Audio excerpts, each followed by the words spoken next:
Alright, ladies and gentlemen, I hope you're all doing well, and welcome to the showdown between Nurgle and the Beastmen. It's going to be a community match, Cartographer and Big Boy Kugath facing off against Dog Person and the Great Ray Shaman, coming in with a very nasty goon squad. Now, of course, Double Gorgon, probably going to be able to defeat Kugath in a straight-up fight, but as far as 1v1s go, Kugath is probably one of the strongest fighters in the game. I'm trying to think if there's anyone who could actually beat Kugath in a one-on-one fight. I'm pretty sure he would beat Skarbrand. Skarbrand has like around 8,000 HP, so Kugath has almost double his HP. He will poison him, which will heavily mitigate the damage that Skarbrand's able to do. And of course, if we're allowing magic, which we should in a one-on-one dueling situation, hypothetical, Kugath would be able to heal himself. So yeah, I don't think there's anybody in the game that can beat Kugath one-on-one. I'm trying to think. That'd be an interesting video to kind of look into, but nonetheless, it's going to be Nurgle here. Nurgle does have Chaos Warriors as well as Chaos Warriors and Plague Bearers. It's going to be the Unholy Hand Grenades in the back, which is a really good idea. Obviously, Double Gorgon is, I wouldn't say it's like super common. You know, Beastmen in general aren't like a super common faction. Dog Person is a really, really good Beastmen player, but having Exalted Plague Bearers as your answer against SEMs and Minotaurs and big targets isn't a bad idea. In sustained combat, they're pretty good, but their Holy Hand Grenades really can do quite a bit of damage. So it's going to be two of those with Chaos Warriors of Nurgle, which are really good. I mean, Nurgle does infantry super good. It's their tertiary things, like the supporting elements, like the Toads and the Rotflies, which are terrible. If those things got buffed and were like on the level of Fleshhounds, Nurgle would actually be a good faction, a higher level faction, I would say. For the forces of the Great Dog Person, it is going to be a Great Ray Shaman of Traitorkin, Double Gorgon, it looks like Butchers of Kalkengard in the back, and a couple chaff units, which makes sense. If you're investing in this many big expensive pieces, you're not going to have like a super wide army, right? But yeah, Gorgons are insanely good. These things do have the really powerful healing. They heal 0.20 per second, so I've seen games where these things get healing capped, and they are just absolute monsters to deal with. And Nurgle loves his blob fights, right? But the Beastman build has a really good blob punishing mechanic with Traitorkin, which does some nice AoE damage. It's a very good spell. And if Beastmen were like a stronger, higher tier faction, I would say that this would be something that people would probably be crying for nerfs for. It's a very, very good spell. So Nurgle moving up, summoning in some Throwing Axes, which is a good call. Throwing Axes will give you a little bit of extra DPS against those big targets at range.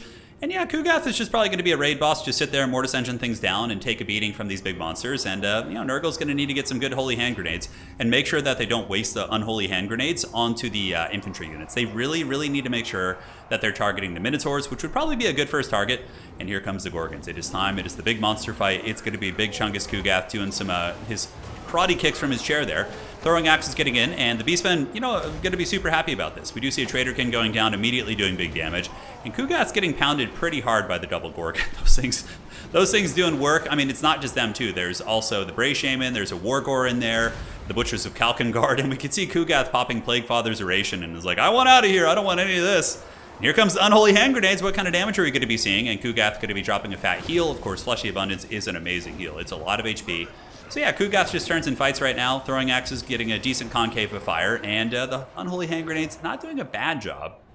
As far as this fight goes, I would probably pull the Exalted Plague Bearers of Nurgle over to this fight and leave these Chaos Warriors, because the thing is, the Beastmen player is allocating all of his resources to the fight, pretty much every unit, right? Whereas the Nurgle player is fighting in this position, though they have the defensive advantage of summons, they're fighting on the back foot without several thousand resources worth of units. So obviously the Beastmen are going to be having a better fight. If there was a second Exalted Plague Bearer here, you know, double the number of grenades, this Gorgon could be close to death right here. But like I said, the Gorgons have big healing, but you know, the Nurgle player is doing a really good job keeping your boy Kugath alive. Looking at the value, it's very, very close actually. And if anything, maybe, just maybe, Nurgle is a little bit ahead on the trading here. Nurgling's on the low ground, holding things down, Marauders of Nurgle. And again, I think it's a bit of a mistake to not bring these Plague Bears down here. It's very clear that the intention of the Beastmen player here is to fight on this position. So these guys are just kind of holding a point and not really securing any advantage. Even leaving one Chaos Warrior here probably would not be a bad play, but we're seeing how good Kugath is. I mean, fighting these two of the better anti-large monsters in the entire game, and he's holding his own. I mean, looking at the value, he's already up to 1400, and you know, poison is a really powerful stat against high weapon strength models because it's percentage based, so they're going to be losing a ton of stats. They're both at 400 right now from being poisoned by Kugath, and a couple Marauder Horsemen come in, and oh, Chaos Knights, baby! Chaos Knights coming in, one of my favorite units. I love Chaos Knights, and the Nurgle ones have an especially cool aesthetic, so we'll have to keep an eye on those charges for now. It looks like Dog Person going to be calling in some Centaurs, and Centaurs are a great answer against Marauder Horsemen. They do have shields themselves, are very quick, and will easily defeat them in combat. Big downhill charge coming in from the Chaos Knights, thundering down the hill, running over the Gores. and most likely going to be pretty effective at clearing out infantry, and honestly won't be terrible against Butchers of Kalkengard, who only have 45 armor. Chaos Knights do a lot of damage against lightly armored targets, and dude, Kugath is just raid bossing it back here, man. He's holding it down. We even get some Minotaurs with Great Open surging into the backfield, but Kugath Plaguefather still just doing his thing, although the Centaurs are going to be changing the dynamic of this fight, right? The Centaurs coming in will chase off the throwing axes potentially. It looks like there's going to be some more hounds coming in. And this Gorgon actually gets broken with 1,000 HP. Now, if Dog Person is able to stabilize that Gorgon and then just have it fight down here on like the inconsequential part of the battlefield, that would be pretty big. So it'd be really important here for the Cartographer to chase this thing off, because it could heal up to like 4,000 HP with its current healing cap. So it looks like it's being chased off. Kugath is tanking super hard, a couple hounds and Centaurs in the backfield chasing down the Marauder Horsemen. Looking at the damage value, Nurgle is going to be ahead a little bit. And we do finally see the Exalted Plague Bearers on their way over, which I think is the right decision. They'll be able to help clear off these gores and maybe get the objective. Side objective taken here by a Nurgle player. The Cartographer is able to grab that with his Chaos Warhounds. Kugath getting close to that healing cap, though. This Gorgon's probably just like, why won't you die? Which is, I suppose, if any of you guys have ever played against Nurgle in tabletop, that's basically how it is. Fleshy Abundance coming on. Another fat heal that is probably going to be bringing Kugath pretty darn close to his healing cap. Chaos Knights, I believe, are still on the low ground, and the Chaos Knights are definitely sweeping things up. I mean, they're causing some havoc. They do have the Bray Shaman kind of pinned down, but the Bray Shaman on foot, like foot-based characters are just so weird. You know, having been playing a lot of RTSs lately, like when a unit attacks a unit in Age of Empires or when a unit attacks a unit in Company of Heroes, for the most part, I mean, there's a little bit of RNG more so in Company of Heroes with like armor bounces and things like that, but like, it connects. In Total War, there's just these weird janky things where like a unit just keeps getting knocked over like 10 times in a row instead of actually taking damage. It's so haggard, but you know, it's part of the charm. It's why we love it, guys. So Kugath's still fighting, surrounded. Butchers of Kalkengard getting broken. The Wargore's still working there. He's probably in the worst area of this fight. Nobody wants to be behind Kugath. You never know. It's a dangerous area to be. And only 500 value from the Wargore, but he is getting a little bit of work in there. And the Exalted Plague Bearers, are they going to get the Holy Hand Grenades going? It looks like they're getting into firing position. So here they come. Grenades going to be doing some damage. 6,800 HP down to 67. Hey, not bad. Every little bit adds up. It looks like they didn't fully finish their attack animation, though. I think they got pulled into combat by something else. But yeah, definitely getting those Holy Hand Grenades to finish the job would be quite good. As far as the objectives go, middle objective is owned by the Beastmen. They do have the Minotaurs with Great Opens down there, clearing out the Chaos Warhounds. Chaos Knights still sweeping around, and these Chaos Knights actually have 900 value, dude. They've been doing pretty good, although attacking Minotaurs with Great Opens would be a very dicey one. Tar pitting Minotaurs with Great Opens with Chaff units and Chaos Warriors and, you know, more so Plague Bearers would be the really, really ideal choice. But Nurgle does own this top objective, leaving a Chaos Warrior there. A single Chaos Warrior is a good choice. Nice play here by Dog Person. Dog Person brings the Centaurs to steal that objective back, because it could come to the point where Dog Person has to win on objectives and mobility, so getting every little ounce of points you can is going to be quite essential. I am thoroughly shocked at how much of a raid boss Kugath is being. I thought the double Gorgons would actually be able to manage to get him with Traderkin synergy, but he's at 4,000 value. And you have to remember, if you try and tar pit Kugath with Chaff units too, Kugath has like the elite tier Mortis Engine. There's various tiers of Mortis Engines in this game. Kugath has the variant that does 24 to 36 damage. It's somewhere on this bar here. Yeah, Pestilent Decay. Or 16 to 32. Like, I think Festus does 12 to 24. Fey Enchantress does 5 to 12, something in that ballpark. So he obviously has a serious business. It makes sense that like the main champion of the Plague God would have the best Mortis Engine, right? Like, yeah, definitely makes sense. But yeah, the Gorgon's getting in there, man. I mean, Kugath is getting kind of low. He does have 88 melee defense right now, which is helping him. Chaos Knights here end up having to take a fight versus Minotaurs with Great Opens, which is going to be a disastrous loss for them. They don't have the lances, so it's not like their charge is able to really just run these guys over. And withdrawing is the correct choice. You don't want to sit and fight those guys. At the very least, you know, get your Chaos Knights to charge into these Centaurs here and just try and do some damage before they go, because they're just going to be perpetually dragged down by these Minotaurs with Great Opens. But middle objective is owned by Nurgle, and Nurgle does also have the high ground objective. And those infantry are going to be kind of tough to remove. I mean, even if your boy Kugath does go down, and if he just spams, like, keeps spamming good quality infantry on the middle, I don't know if there will be, I mean, the Gorgon could get terror routes, but it's kind of low itself. Looks like Furies are going to be charging in the back. Traderkin, nice one there by Dog Person, does hit the Exalted Plague Bearers, which are using their unholy hand grenades to beat down this Gorgon. And look at that. Just like I said before the game, the Gorgon gets healing capped, which is nuts. That's nuts. That's so much HP. But Gorgon is going to be on the run. It's broken. And now it looks like Big Chungus is going to be moving towards the middle. Will the Beastmen have the tools they need? They still have the mobile advantage, of course. They can get some of those Minotaurs, Butchers of Kalkengard to come in and isolate some of the Chaos Warriors, and Kugath isn't going to be able to be everywhere at once. One strategy you could do with Nurgle in this situation is you could park Kugath like up on objective 3, so he could be sitting right here, and then you send everything else over to objective 2, because the Beastmen are not going to want to fight Kugath standing on top of infantry. His Mortis Engine and presence alone will be able to kind of deal with most threats, but yeah, we'll have to see how this goes. Centaurs charging into Chaos Warriors. Chaos Warriors are absolute linebackers. They will obviously get knocked down and staggered by the charge. Kugath with the range support, though. Look at that. The Nurgle range firepower. But these guys, they have poison. Very, very strong, and they are able to push back the Centaurs. Centaurs getting a little bit of support from the Chaos Furies, and the Forsaken also do get a nice frontal charge here on the Centaurs. So overall, it's been a really, really good match. Looks like some Chaos Warhounds threatening the high ground point. Beastmen coming in with Minotaurs with Great Weapons, as well as Centaurs, and man, I don't know. I feel as if they're not going to be able to deal with Kugath, and Nurgle is ahead on points. Value is pretty close. I mean, you saw how much healing both sides had. But yeah, I don't know, man. He's going to be tough. Even at this HP, you look at Kugath, you're like, oh, he must have like 1,000 HP. But you have to remember, he's got like 15k base HP. So Kugath going to be sitting closer to 4,000 here as the Forsaken do saturate into the middle point. Forsaken going to be ripping these guys limb from limb. And Nurgle Forsaken are actually a pretty good unit. One of the big weaknesses of Forsaken is how squishy they are with melee defense. But the Nurgle ones kind of address that weakness. I do think of all the Forsaken, like the Forsaken for Khorne are pretty awful because their melee defense is literally 16, and they already do good enough, like high enough damage, right? So I just think they're not very good. The Slaanesh ones are okay, but with how good the Marauders are and the Warriors, I don't think it's really they're like that awesome. I would say the Nurgle ones are some of the better ones, 100%. Although Tzeentch has really good ones too. It would be Nurgle and Tzeentch. Tzeentch has regenerating shields and magic damage, so yeah, Nurgle probably has the best Forsaken in my opinion, followed up by the forces of Tzeentch. Middle objective taken. Dog Person going to be having to scrap pretty hard here. If he can get a pick on Kugath, that would tank the leadership of the roster for sure. But Kugath is not going to go quietly, and they are getting even more of a lead right now. High ground point, though, is going to be defended by Dog Person. He pulls the Great Bray Shaman as well as Centaurs and more Centaurs over to get that. Kugath, in the meantime, being attacked in the middle here, but he's going to be turning and certainly taking this Wargore to Walmart on his motor scooter here and dropping a nice beatdown on him. But a little bit of a big surround here. A lot of Minotaurs with Great Weapons, and Kugath's getting pounded a little bit, guys. He needs to be cautious. He should have just been sitting on his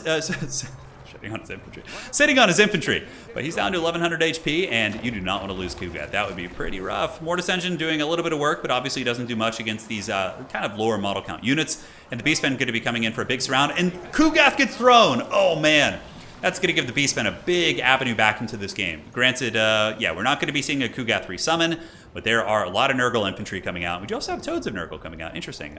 I guess he just doesn't really have much else to summon, I would wager. The Toads do have good mass, and they can block things in place, so if they're like attacking Centaurs, they can kind of keep them from escaping if they're being used in a surround.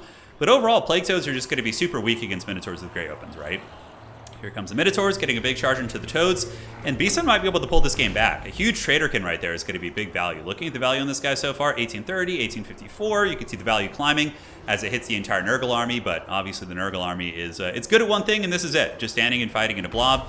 But those AoE punish themselves quite nasty as the Furies of the Cartographer do get the rear charge on the Minotaurs with Great Opens, which are now shaken. The leadership could be a little bit fickle here as some Chaos Warhounds charge from the high ground, able to intercept the Centaurs. It's going to be nice. Centaurs are a unit that really want to get that charge bonus up, and the Hounds able to intercept them, and Hounds do really good DPS. They just don't want to be eating charges. So getting that nice rear charge in there will be quite cost effective. As far as the high ground objective goes, no Nurglings being summoned. I do think that'd be a pretty good play for the Cartographer right now to maybe summon some Nurglings to start playing this point a little bit. The middle looks like it could be flipping for Dog Person though, but the score is getting very, very close. I did not expect Kugath to get killed like that, but Kugath did kind of overextend a little bit away from his infantry, thinking, you know, he took it earlier from 2 Gorgons, and I suppose he thought he could do the same thing, but the Minotaurs were able to surround him and get that big beatdown.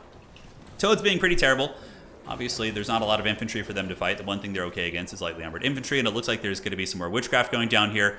The Wargore does get broken, and what is that going to be? A Pit of Shades? Oh, he's got a second caster. Very cool. So we got the Great Bray Shaman, and then it looks like there's another one nearby that does have the dreaded Pit of Shades. And look at that. Dog Person might be pulling this battle back, guys. Exalted Plague Bearers fighting the Blackhorns, Ravagers, Forsaken, trying Nurglings, and more Nurglings, Popcorn Bandits doing the best they can.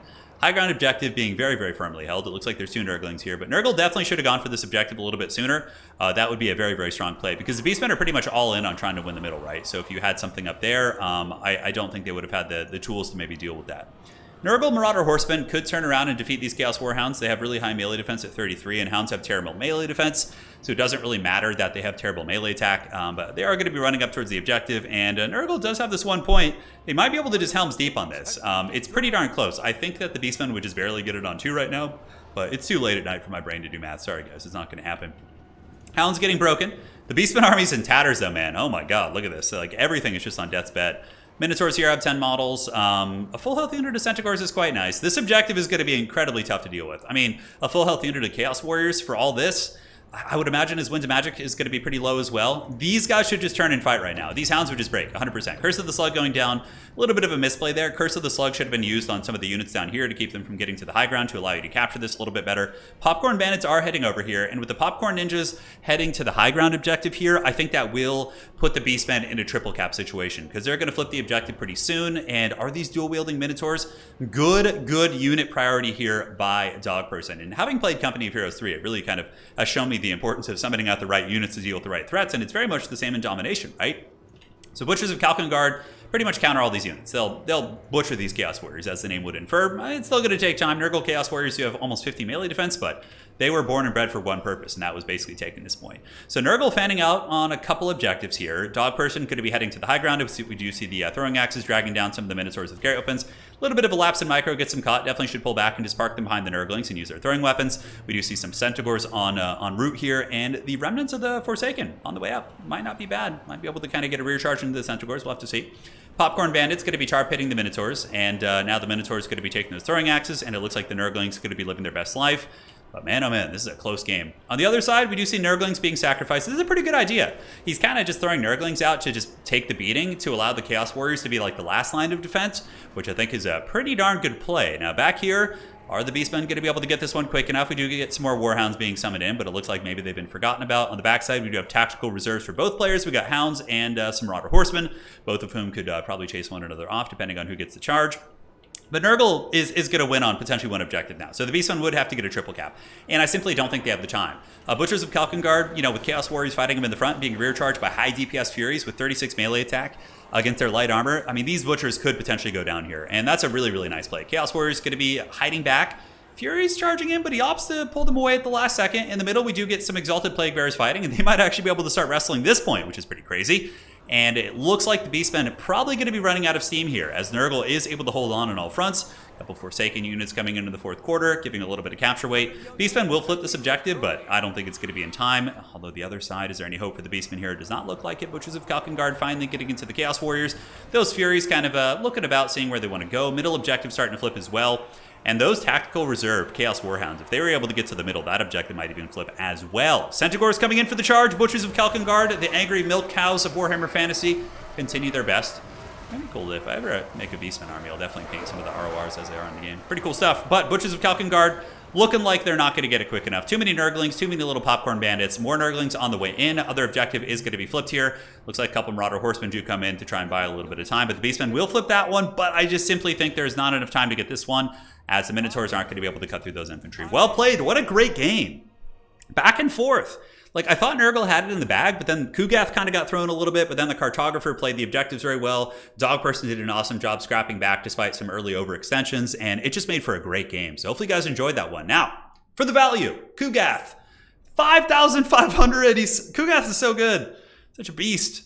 Chaos Knights almost paid for themselves. They look so cool. It's really a style points thing. 2,500, 900, 2,000 of the Gorgons, Butchers, and Wargor all did good. A lot of high-performing assets on both sides. Minotaurs with Great Opens obviously did quite nicely, and yeah, it was just a fun game. GG, well played. See you guys next time. Thank you to Dog Person and Cartographer for sending in the replay, and that is going to be it for tonight. Cheers.